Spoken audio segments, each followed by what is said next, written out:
And see, this is the other problem that we never thought through very carefully. No one sat down, and we try to do this in the military. We don't succeed very much on the strategic level, but we try to ask the question of what is the purpose of our operation?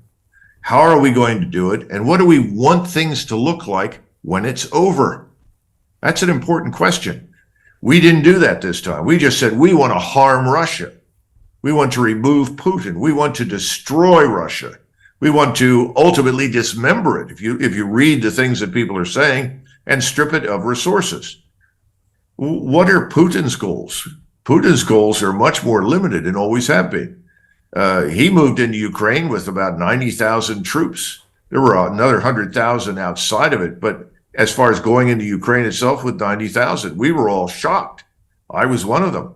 What is he doing? I didn't understand what his point was. Well, his point was, I don't really want to wage war. I just want to signal to you that I'm serious. We're not going to tolerate this platform for the projection of dangerous military power against my country. It's not going to happen. We won't tolerate it. And so we all said, well, look how bad the Russians are. They don't know what they're doing. And look how small this army is. Well, all of that's being corrected. They've got 750,000 troops in and around Ukraine now. Most of them are outside of Ukraine, over 300,000 sitting in strategic reserve, ready to launch. Why? Because he doesn't want a war with NATO. And if we intervene, he's going to need all of those troops. So he's been holding back and holding back and holding back in the hopes that someone would sober up, wise up, and negotiate. Well, it's not going to happen. He found that out the hard way in the summer, which is why you got the large military buildup. I think he's discovering it again.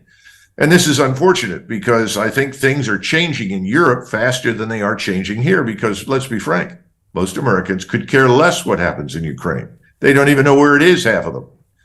But for you, not so much perhaps the British, but certainly for the Europeans, this is next door. This is quite close. And once you move past the Poles and Lithuanians, there isn't much stomach among the Europeans for a major war with Russia for the simple reason that they don't see the need for it. So eventually, I think we're going to see governments change. I think Macron will be gone. I think Schultz will be gone. That will certainly help. And the real question is what happens in Britain, the other leading power on the in NATO, and I suspect that may change too, especially if you look at your bond market. We don't want to talk about that right now, but nevertheless, that's a real danger, I think, to the current British government. So I think he's betting that the Europeans will sober up faster than we will. We're just going to continue to throw coal on the fire, just keep it going on the assumption that somehow or another this benefits us. It doesn't benefit us in any way, shape, or form, but that's the attitude in Washington. And no one is going to stand up and say, by the way, we didn't do our jobs. There was no purpose, method, end state thinking. There is no strategy. We don't know what to do. We can't do much anymore. We're just going to continue to shove obsolescent equipment at Ukrainians. So Jim Rickards has just recorded a video that's not available to anyone in the public, and he's going to be talking about how this upcoming recession is going to be fast, it's going to be bloody, it's going to be nasty. But at the same time, he's going to show you how you can position yourself to profit from all of this chaos. Now, we've made this video only available to our viewers. Go to londonreal.tv/Jim. Watch that immediately. I can't say enough good things about Jim Rickards. He understands the global economic system better than any guest I've ever had on London Real. His predictions are almost uncannily true, and you can learn how to profit from his vision, from his expertise, and his understanding of economics. So go to londonreal.tv/Jim or click the link below. It's an excellent, excellent look on what's going to happen in the future and how you can position yourself to profit from that. Jim is one of the best in the business, one of my favorite guests on London Real, and he's very, very good at predicting the future and showing us all to profit from it. So click the link, and I hope you enjoy.